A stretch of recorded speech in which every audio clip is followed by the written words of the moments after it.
Good morning, students. Today we are discussing about the chapter 6 and topic number 3, measurement of cardiovascular fitness, Harvard step test और Rockport 1 mile test, जिसे हम हिंदी में हृदय वाहिका स्वास्थ्यता मापन के नाम से जानते हैं।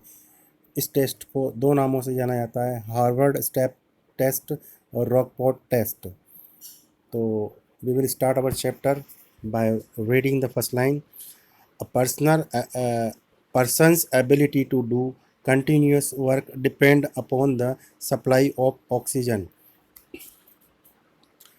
एक व्यक्ति जो कार्य करता है उसकी ऑक्सीजन की उसको कितनी आवश्यकता होती है और कितनी वो खपत कर पाता है या उसकी आपूर्ति करके उसका काम में ले पाता है। And the production of work energy consumption is directly proportional to the oxygen consumptions।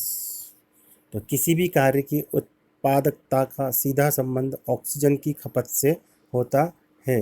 Therefore, maximum oxygen consumption is the best measure of fitness for continuous exercise।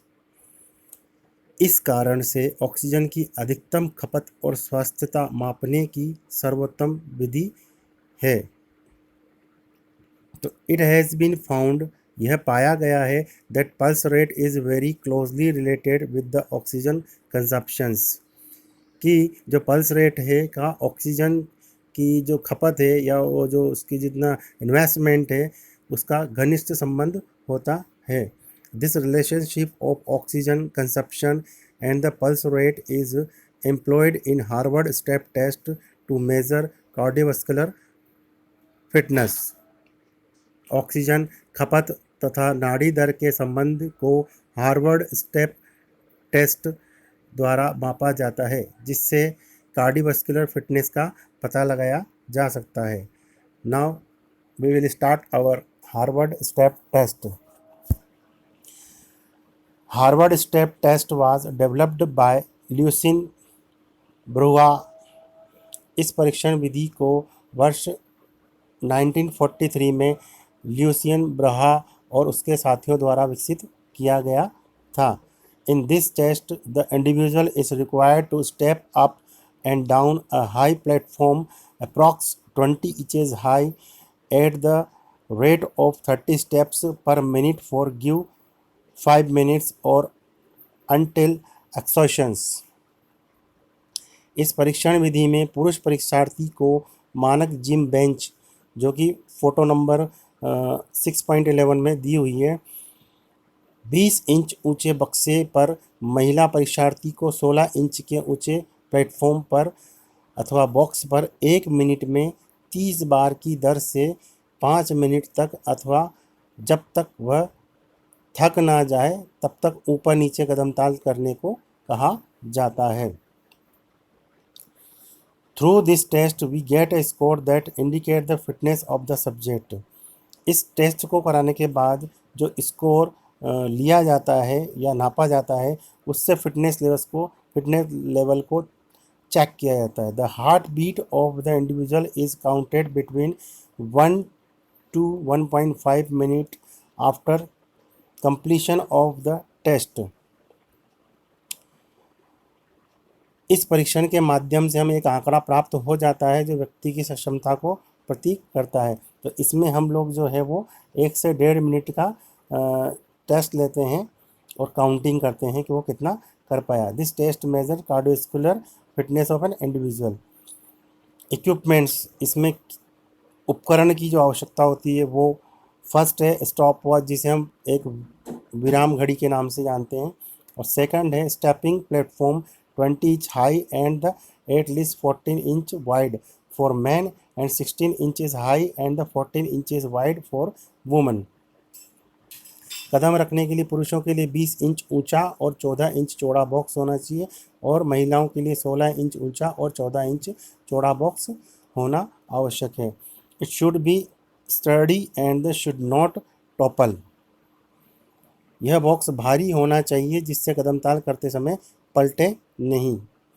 Procedure, the subject, परीक्षण विधि का संचालन जिसके नाम से हम प्रोसीजर को जानते हैं। The subject is asked to stand near the stepping platform, परीक्षार्थी को जिम बेंच के पास खड़े होने के लिए कहा जाता है। The person conducting the test stands near him और her to call out the rhythm, ताल रखने के लिए परीक्षक उसके पास खड़ा रहता है, मतलब स्टार्ट देने के लिए उसके पास में एक जो परीक्षण करने वाला है या चेक करने वाला खड़ा रहता है। At the start single the subject place one foot on the platform and step up the place both feet on the platform, जैसे ही टेस्ट आरंभ किया जाता है या स्टार्ट करने के लिए ऑर्डर दिया जाता है, जो टेस्ट देने वाला है उसको अपना एक पैर बेंच पर रखने के लिए कहा जाता है और फिर उसे दूसरा पैर ऊपर ले जाकर दोनों पैर बेंच पर रखने को कहा जाता है। She straightens the legs and back and immediately step down with the foot that he or she places up first and then bring the second foot, count 1 down। पीठ और दोनों टांगों को सीधा करने के उपरांत उसे तुरंत अपना पहले ऊपर उठाया हुआ पैर नीचे लाने को, उसके उपरांत दूसरा पैर भी नीचे लाने को कहा जाता है। उसके बाद एक काउंट किया जाता है। This rhythm is maintained by counting up 2 3 4 up 2 3 4 at the rate of 2 seconds। पूरी प्रक्रिया में केवल 2 सेकंड का समय लगाना चाहिए। परीक्षार्थी इस प्रकार फिर से ऊपर जाता है और प्रक्रिया निरंतर बनाए रखता है। इस ताल को ऊपर 2 3 4 की गणना करते हुए परीक्षण को चालू रखा जाता है। जब पूरा एक स्टेप कंप्लीट कर लेता है तो वो एक काउंट हो जाता है। Counting time should begin when the subject start exercising, समय की गणना उस समय आरंभ कर दी जाती है जब परीक्षार्थी कदम ताल करना आरंभ कर देता है। इस वाले टेस्ट को हिंदी में कदम ताल के नाम से जाना जाता है, जो कि अक्सर एनसीसी और आर्मी में भी इस तरह की एक्सरसाइज को करवाया जाता है।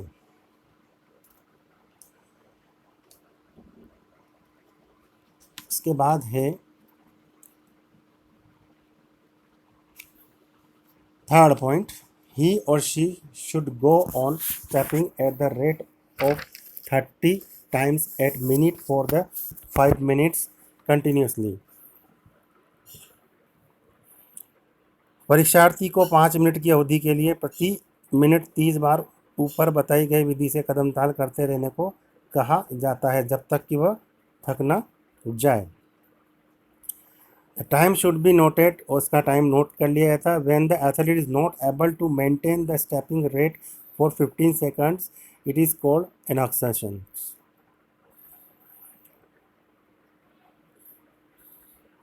5 मिनट का जो टाइम दिया जाता है, अगर उस टाइम को नोट कर लिया जाता है, when the athlete is not able to maintain, और वो उसको मेंटेन नहीं कर पाता है, और स्टेप रेट ऑफ 15 सेकंड्स, जो 15 सेकंड लेता है स्टेप करने के लिए, इट इज़ कॉल्ड एनेक्सेशंस, जिसको हम उसका थकान के रूप में मान लेते हैं, या वो उसका जो टाइमिंग है वो अप हो चुका होता है। Now the fourth, when the subject start counting the time and make him her seat comfortably on a chair, जब परीक्षार्थी कदम ताल करना रोक दे तो समय की गणना आरंभ करते हुए उसे कुर्सी पर बिठाकर विश्राम करने दिया जाता है।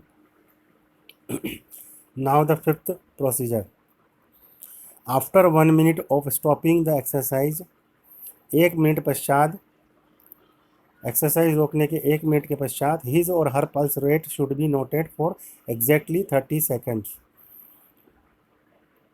परीक्षार्थी की जो हार्ट रेट है या पल्स रेट है उसको 30 सेकंड तक नोट कर लिया जाता है।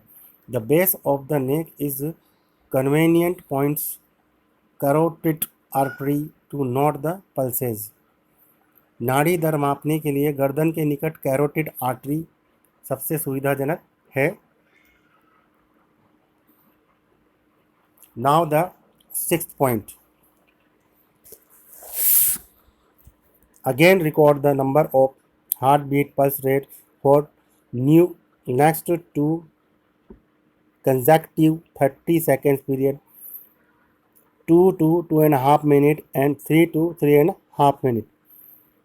व्यक्ति द्वारा व्यायाम की अवधि नोट कर ली जाती है तथा व्यायाम रोक देने के 1 से 1.5 मिनट तक उस व्यक्ति की 30 सेकंड के लिए नाड़ी दर नोट कर ली जाती है। फिर 2 से 2.5 मिनट और 3 से 3.5 मिनट तक 30-30 सेकंड की नाड़ी दर नोट कर ली जाती है। Now the 7th point, at the pulse rate recorded for the 3 times intervals. इन तीनों अंतरालों की नाड़ी दरों को जोड़ लिया जाता है, मतलब पल्स रेट को आपस में काउंट कर लिया जाता है, ऐड कर लिया जाता है। Now the 8th point, calculate the fitness index by using the formula given below. फिर जब सारी हम इसको काउंट कर लेते हैं हार्ट रेट को या पल्स रेट को, उसके बाद नीचे दिए गए फॉर्मूले से फिटनेस इंडेक्स को हम पता लगा लेते हैं, जिसका फॉर्मूला नीचे दिया हुआ है। Fitness index is equal to duration of test in seconds into 100 and upon 2 into sum of the 3 pulse count after test.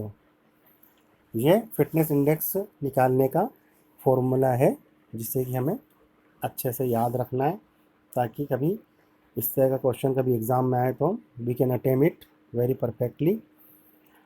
Now the 9th point, less pulse rate और a high fitness index score represents better fitness of an individual. कम नाड़ी दर, जिसे हम low pulse rate के नाम से जानते हैं, परीक्षार्थी की स्वस्थता का द्योतक है। और the fitness index score below 50 indicates poor fitness. स्वस्थता अभिसूची, जिसे हम इस फॉर्मूले के बाद में जब बनाते हैं, स्वस्थता अभिसूची प्राप्तांक जितना अधिक होता है परीक्षार्थी उतना अधिक स्वस्थ माना जाता है, यानी कि जिसका स्कोर ज़्यादा आता है वो परफेक्ट माना जाता है। यदि जो परफेक्ट सूची है उसमें 50 से कम हो स्कोर, तो यह निम्न स्वस्थता का सूचक है, यानी कि पुअर फिटनेस का सूचक है। And the score between 50 to 80 indicate average fitness. 50 से 80 के बीच का स्कोर होने पर औसत स्वस्थ माना जाएगा व्यक्ति, और score above the 80 indicate good fitness. अगर 80 से ऊपर उसका स्कोर आता है तो he is the perfect fitness man और woman. For example, Harvard step test was conducting for a male. माना कि हम एक मान लेते हैं थोड़ी देर के लिए कि हमने किसी व्यक्ति का, पुरुष का टेस्ट लिया for a test duration of 5 minute 300 second. 300 second के लिए हमने उसका टेस्ट लिया। The number of heart beat record between 1 to 1.5 minute 80 and between 2 and 2.5 minute 70 and between 3 and 3.5 minute 60। तो the fitness index score can be calculated. हम तीनों के तीनों का जो स्कोर आएगा उसको हमें काउंट करना है। तो 300 सेकेंड तो टाइम दिया गया है, इंटू 100 फॉर्मूला जो कि दिया हुआ है उसके अकॉर्डिंग, एंड अपॉन 2 इंटू तीनों पल्स रेट हम काउंट कर लेते हैं, 80 70 60, तीनों का टोटल आया 210 एंड 30,000 अपॉन 420 इसका कैलकुलेशन आया। डिवाइड करने पर जो आंसर आया वो 71.4 आता है। तो 71.4 fitness index score shows that the subject is of average fitness. इससे पता लगा कि जो व्यक्ति है वो औसत दर्जे का स्वास्थ्य का प्रतिसूचक है। नाउ द प्रिकॉशंस, जो सावधानियां हमें बरतनी चाहिए। First precaution is the subject should wear comfortable clothes. परीक्षार्थी को निक्कर और रबर के जूते पहनने चाहिए, rubber soles shoes. And second one, the subject must strength his legs and back to each step. प्रत्येक कदम पर परीक्षार्थी को अपनी कमर और टांगें अवश्य सीधी करनी चाहिए। Third is rhythm should be maintained. कदमों की ताल बनाए रखनी चाहिए, यानी कि जो हमने एक बार शुरू कर दिया वो रिदम बनी रहनी चाहिए, कम ज़्यादा या स्लो फास्ट नहीं होना चाहिए। Now the fourth, the subject should be stopped before completions of 5 minutes time. If he or she is exhausted, केवल थक जाने पर ही परीक्षार्थी को 5 मिनट की अवधि से पूर्व कदम ताल रोकनी चाहिए। मतलब जब तक वो बंदा थक नहीं जाए जब तक उसको अपना काम करते जाना है। Now the advantages of this test. First है procedure for conducting the test is simple. परीक्षण विधि के संचालन की प्रक्रिया बहुत सरल है। Second, minimum cost and equipments are required to conduct this test. इस परीक्षण विधि में या इस टेस्ट को करवाने में बहुत कम खर्च होता है और कम इक्विपमेंट्स की आवश्यकता होती है। Now the third point, chances of making mistakes in conducting the test and calculating the fitness index are minimum. इस टेस्ट के संचालन में या इसकी क्षमता नापने में, गणना करने में गलती होने की बहुत कम संभावना होती है। इससे फिटनेस टेस्ट परफेक्ट किया जा सकता है। Now the some disadvantages also here. तो first disadvantage is anthropometric measurement of individuals are different, but in the test box of same height is used for all। प्रत्येक व्यक्ति का शारीरिक माप अलग अलग होता है, लेकिन सबके लिए एक ही ऊंचाई की जिम बेंच अथवा बॉक्स का प्रयोग किया जाता है। दूसरा डिसएडवांटेज है body weight of an individual is not considered in this test. इस परीक्षण विधि में व्यक्ति के वजन पर ध्यान नहीं दिया जाता। It becomes very difficult to for heavier individual to perform in the same manner as other people do. अधिक वजन वाले व्यक्ति के लिए अन्य लोगों की तुलना में यह व्यायाम करना कठिन हो जाता है। Now we will study about the next test. In this test Rockport 1 mile walk test, जिसे कि हम रॉकपोर्ट 1 मील परीक्षण के नाम से जानते हैं। तो the Rockport fitness walking test is considered to be a very good test for measuring cardio respiratory fitness by finding out maximum possible oxygen consumptions of the subject. Rockport 1 मील परीक्षण हृदय श्वास संबंधी क्षमता जांचने या जांच करने की उत्तम विधि मानी जाती है। इसमें परीक्षार्थी या जो भी टेस्ट दे रहा है कि अधिकतम ऑक्सीजन खपत या सब कितनी वो ऑक्सीजन VO2 मैक्सिमम, उसको हम टेस्ट कर सकते हैं। Now next line. In this test, the subject is required to walk a distance of 1 mile। इस परीक्षण में परीक्षार्थी को 1 मील तक चलना पड़ता है। The time taken for covering the distance and heart rate of the subject at the end of the walk is recorded to calculate VO2 maximum। इस ऑक्सीजन खपत या इस ऑक्सीजन की जो बॉडी ने कितना एग्जप्शन किया गया जांचने के लिए 1 मील तक चलने का समय तथा इस दूरी को तय करने के तुरंत बाद इसकी हार्ट रेट नोट कर ली जाती है। The cardiovascular fitness of the subject is judged from the value of VO2 maximum. परीक्षार्थी की स्वस्थता उसकी अधिकतम ऑक्सीजन खपत VO2 मैक्सिमम से आंकी जाती है। Now the procedure of this test। The 5 procedures are here। First is the weight and the age of subject are recorded in pound and year respectively। जो परीक्षार्थी है उसका वेट पाउंड्स में और उसकी आयु वर्षों में नोट कर ली जाती है। Now the second, he or she asked to walk a distance of 1 mile as fast as possible। परीक्षार्थी को जितना तेज हो सके उतनी तेज़ी से 1 मील तक चलने को कहा जाता है। The third point, the time taken for walking 1 mile is recorded and expressed in minute and hundred of a minute। 1 मील चलने के समय को मिनट और सेकंड में नोट कर लिया जाता है। Now the fourth point, the total number of heart beats of the subject is noted for 15 second just after covering the distance of 1 mile. 1 मील की दूरी तय करने के तुरंत पश्चात परीक्षार्थी की 15 सेकंड तक की हार्ट रेट को नोट कर लिया जाता है। It is then multiplied by 4 to record the number of heart beats per minute. 1 minute की हृदय गति या हार्ट रेट की दर को ज्ञात करने के लिए या प्राप्त परिणाम को 4 से गुणा कर लिया जाता है ताकि इससे 1 मिनट की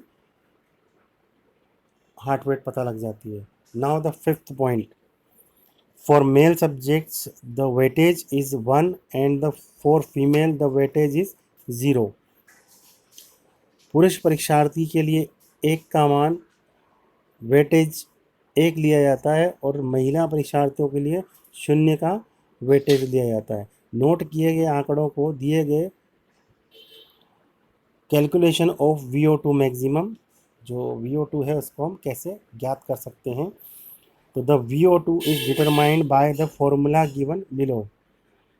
नोट किए गए आंकड़ों को नीचे दिए गए सूत्र में रखकर या फॉर्मूले में रख के हम परीक्षार्थी की अधिकतम ऑक्सीजन खपत या VO2 मैक्सिमम को ज्ञात कर सकते हैं। तो जो formula is here, VO2 maximum is equal to 132.853 minus 0.0769 multiply by weight minus 0.3877 into age and plus bracket 6.315 into gender minus 3.2649 into times and minus bracket 0.1565 into heart rate. This is the formula. You can learn it and fit it in your mind. Here weight is in pound. यहाँ पर जो wait है वो pond में होगा। As in year, जो आयु है वर्ष में। Gender 1 for male and 0 for female.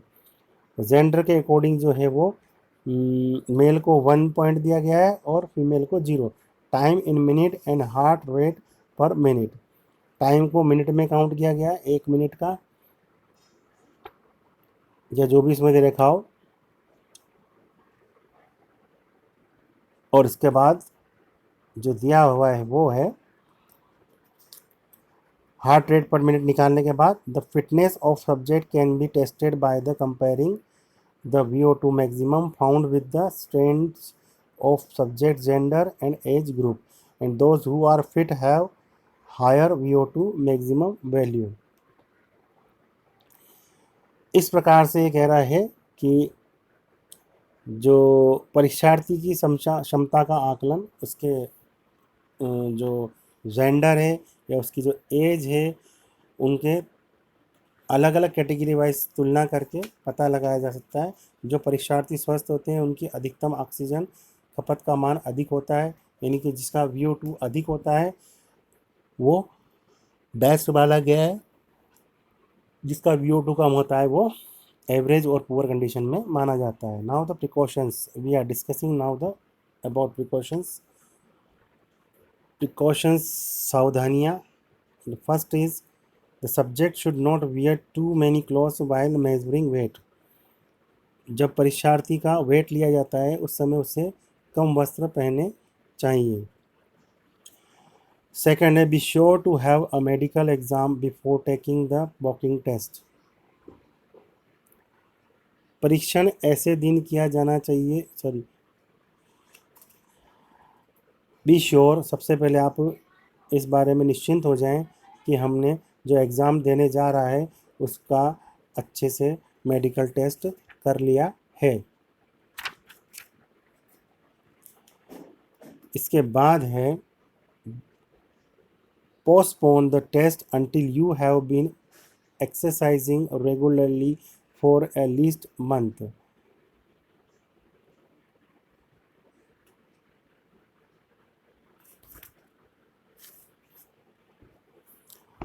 Postpone the test until you have been exercising regularly for the least a month. ये कह रहा है कि आपने पहले इस चीज़ को कंफर्म करना है कि टेस्ट जिसका लिया जा रहा है वो बंदा रेगुलरली कम से कम 1 महीने तक इस चीज़ की वॉक की या 1 माइल टेस्ट की तैयारी कर चुका हो. You must be able to comfortably walk for a test at least 2 miles before you take the walking test. You must be able comfortably, आप आराम से 2 मील तक चलने में सक्षम हो. इस टेस्ट को देने के पहले ही आपके अंदर इतनी क्षमता हो कि आप 2 मील तक ईजीली वॉक कर सकें. Then you take the walk test, फिर आप इसके बाद इसमें टेस्ट देने के लिए एलिजिबल होते हैं. And this test should not be conducted on a windy day as it will affect the speed and time of the subject. परीक्षण ऐसे दिन किया जाना चाहिए जब वायु प्रवाह की गति धीमी हो, यानी कि हवा तेज ना चल रही हो, अन्यथा जो परीक्षार्थी है उसकी गति समय वायु प्रवाह से प्रभावित हो सकते हैं. Now the advantages of this test. तो दो एडवांटेज है, अब उसके बारे में हम डिस्कस करेंगे. तो फर्स्ट है सिंपल टू कंडक्ट, परीक्षण की विधि अत्यंत ही सरल है. सेकंड जिसका एडवांटेज है, more than one athletes can be tested at the same time, एक ही समय में एक से अधिक परीक्षार्थियों का परीक्षण किया जा सकता है. थर्ड है, a subject can conduct the test himself, herself and see his or her performance. परीक्षार्थी अपनी जांच स्वयं भी कर सकते हैं और अपना सुधार देख सकते हैं. क्यों? क्योंकि this is the very easy way to conduct the test. Now the disadvantages of this test. Only ECG and EEG machines can measure correct heart beats. केवल ECG और EEG मशीन द्वारा ही सही हार्ट रेट का पता लगाया जा सकता है या हार्ट बीट का पता लगाया जा सकता है. दूसरा disadvantage, specific facilities are required for conducting this test. परीक्षण के लिए विशेष सुविधाओं की आवश्यकता पड़ती है. इस वाले टेस्ट को कराने के लिए हमें स्पेसिफिक फैसिलिटीज़ की आवश्यकता होती है. और थर्ड है, test is too easy for people with high level of fitness. उच्च परीक्षण की फिटनेस वाले व्यक्तियों के लिए यह परीक्षण अत्यंत ही सरल है. तो today our topic is over. You all students, you will read it again and listen it again and do practice about the some tests and some formulas are also there. You will learn it very perfectly because it is very beneficial for you in board examinations. These formulas have already come in many last board exams, so you can learn it very perfectly and take some examples more and more for practice. Okay, goodbye. Have a nice day.